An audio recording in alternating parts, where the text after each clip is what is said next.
Hi guys, and welcome to another video. So in this video we're going to go through a lot, and I mean a lot. So I'm pretty much going to go through the timeline of today being transfer deadline day, and it has been an absolutely insane one. Probably one of the craziest transfer deadline days we've had in recent years, and that we're up against a lot of crazy deadline days we've had in recent years as well. It is only 9 o'clock as I'm recording this, or nearly 9 o'clock should I say, so there's still a lot of business to potentially be done, but this is literally just the latest I can record this evening, so I thought I'd just cram everything that is happening today up until this point.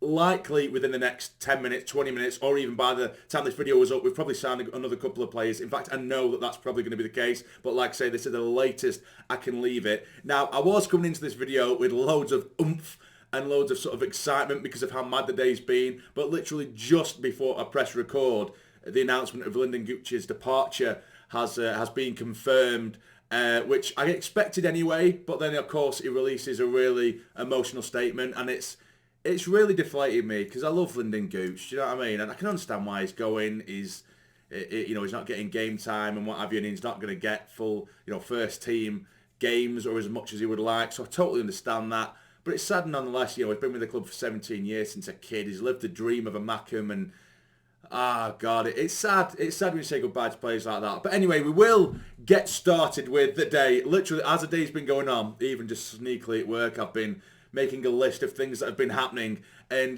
take a seat, get yourself a brew, some popcorn, because we've got a hell of a lot to go through. Now, usually when we do sell players, I will go through the statements and all that kind of stuff, what they've said, what the club have said, but we just don't have time. It'll be an half an hour video if I do that. But this is how the deadline day has looked up until this point, being 9 p.m. So it started off, there were rumours that Jack Clark is unhappy, or at least his agent is unhappy. Apparently, it had been rumoured that there had been an agreement between the club and Clark, or his agent, that if Burnley offered X amount, then we had to accept it, and we hadn't. So there was a lot of rumours around Jack Clark's happiness. We haven't heard much about it since this morning. In fact, we haven't heard anything, but apparently this morning it was reported that Jack Clark was not happy and potentially wanted to force a move away. But nothing has materialised since then, nothing at all. But then it was confirmed that Stewart is on his way to Southampton. It looked like it was all but done. Next up, Southampton had confirmed, or it had been confirmed, that rumoured interest in in Patrick Roberts, it was entirely true, and a £5 million package offer was offered to Sunderland, but we didn't respond to that offer as of yet. Then, surprisingly, which came out of nowhere, it came out that Dhannoo was someone who Liverpool were looking at potentially, or at least they had shown an interest. There was no bids or anything like that, but there was legitimate interest reported from Liverpool. So again, from last night's video, or yesterday's video, it looked like we're just losing more and more and more players, and we had nothing coming in. But then the confirmation, a rumour come out that Gooch was set to sign for Stoke for around £1 million. It hadn't been confirmed, but it was all but confirmed at this point. And then another potential outgoing, someone who could still be gone by the time this video has come out, and it is Danny Bart. He's been linked with Cardiff, and apparently he had been in talks with Cardiff by this point in the day. And then another potential outgoing, which was Embleton to go on loan to Derby County, which again still can be the case. And hours passed until about mid-afternoon, which was crazy because we were just hearing about so many departures and nothing coming in at this point. Then Stewart, the Ross Stewart deal, it was reported that it was potentially off because Shea Adams is no longer leaving Southampton, or at least that was the case at that time in the day. So it looked like the Stewart deal was off. Then it came out quite late, really, the sort of links to this player, but Sunderland did sign striker Mason Burstow from Chelsea on a season-long loan. And I've looked at this lad, by the way. I'm a big fan of this lad. He's strong, direct and quick. A little bit rough around the edges, but that's what you expect. He's had a good time in League One. He's actually played through pre-season with Chelsea this season and looked really good, including a goal against Dortmund. I'm very, very happy with the signing. He's a number 9. Of course, like I say, he's a young lad. He'll be rough around the edges, but he looks like a talent, this lad. He looks like a real talent, and Chelsea really value him, so very happy about that signing. Then, things started to look a little bit more positive as it was confirmed that Southampton have pulled out of the Roberts deal because £5 million we did not We did not accept that as an offer at all. In fact, we believe him to be much higher than that in terms of worth, and Southampton, they didn't meet what we wanted. So that happened with Roberts. For me, again, it's a difficult one, and if you follow me on Twitter, you'll see I've been going off all day about different things, ranting and raving and taking the piss and joking about stuff. The thing is, with like to Paddy Roberts now, or Stewart, if they are to stay, anyway, as I'm recording this, they are still Sunderland players, it's a difficult one, because I'm not saying that they're forcing moves away from the club, but seemingly, the way it's reported, they have accepted to go, or they have shown a desire to leave the club. So now, if they don't go, it's almost like we've got a couple of players who, yes, they might still want to play for the shirt, but it's not 100% anymore. You know, it used to be like, we know you want to 100% be here, and now it's not. Even if they are professionals and they still want to play, we know that they don't 100% want to be here, if that makes sense. So it's one of them, like, I'm not a massive fan of that. It doesn't sit well with me. And again, I know the professionals, and you might say, oh yeah, but Southampton offered a load of money, of course it's going to want to go. And again, I understand that. But for me, it's about the shirt, and I know football's all about money nowadays. Players have so much power themselves.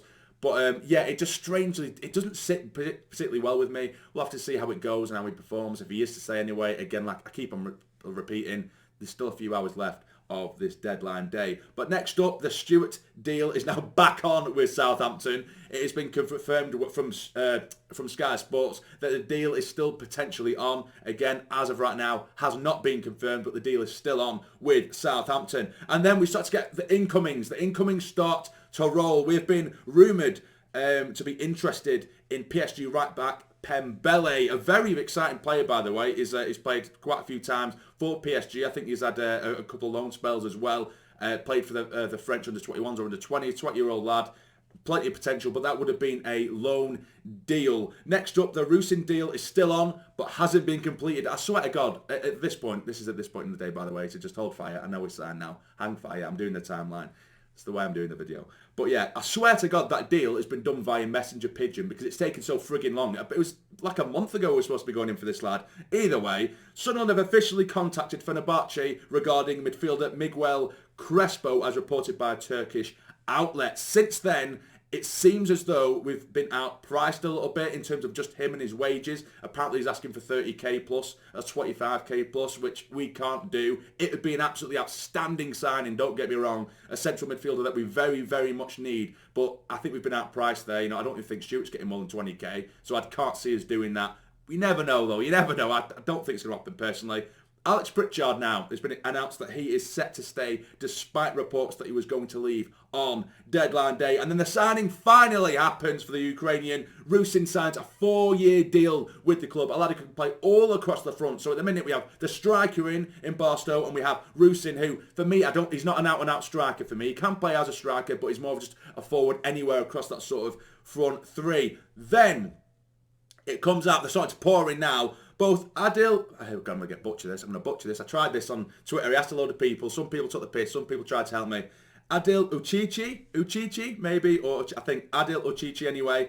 The French midfielder, as well as Pembele, were seen arriving at the Academy of Light together. Uchichi being an exciting midfielder who's, again, he's played for PSG in the past, amongst other teams as well. He's been here, there and everywhere, but he's one of those sort of youth talents that he was one of those sort of star boys, a little bit like we've had with like Patrick Roberts in the past, or other players that seemingly they were just going here, there and everywhere and weren't really performing to the level we know that they can perform to. And then we brought them to a really, really good level and they progressed really well. He seems to be one of them, so he would suit us a little bit, if you know what I mean. So those two have arrived at the Stadium of Light, the Academy of Light. They're there right now as we speak. So again, once this video has been made, they could have easily signed a pair of them. Uchichi being a permanent deal, Pembele being a loan deal. And now, as I just mentioned earlier on, Gooch has officially signed for Stoke on a £1 million transfer there. So as of right now, I'll quickly go on Twitter one more time.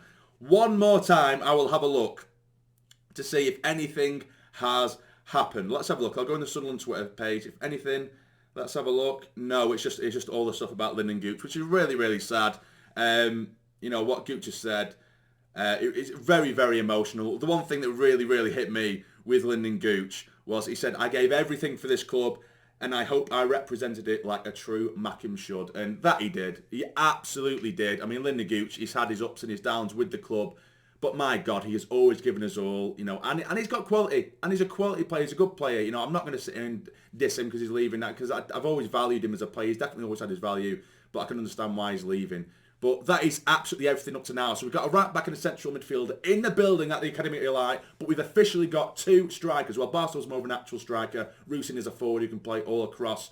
It looks as though as well, Keith Dhannoo of Sky Sports has said that there's potentially one more player to come in as well, but it's unnamed. Will that be this magical central midfielder that we definitely need? It remains to be seen. There has actually been a tiny bit of a rumour as well that Shankland as well from up in Scotland might be coming down, but again, that's a very, very far-fetched rumour. I can't see that happening. But again, you never know by the time this video's come out. But I just wanted to try and get everything in to keep you guys updated all the way up until this point. You never know, guys. It's Sunderland. But literally last night, Twitter was in bits because it seemed like 5, 6, 7 players were all out the door. It still could happen by the time the video's out. But now it's starting to turn in Speakman. It's fair. If he pulls these signings off, he's done a hell of a job considering the circumstances. You know what I mean? With all these players nearly going, and sometimes, you know, because with this model, and I said this earlier on Twitter, with this model, we're always going to be set up for heartbreak. Because what we do, we pick up cheap, up-and-coming, potential youngsters, progress them, and then sell them for massive profit.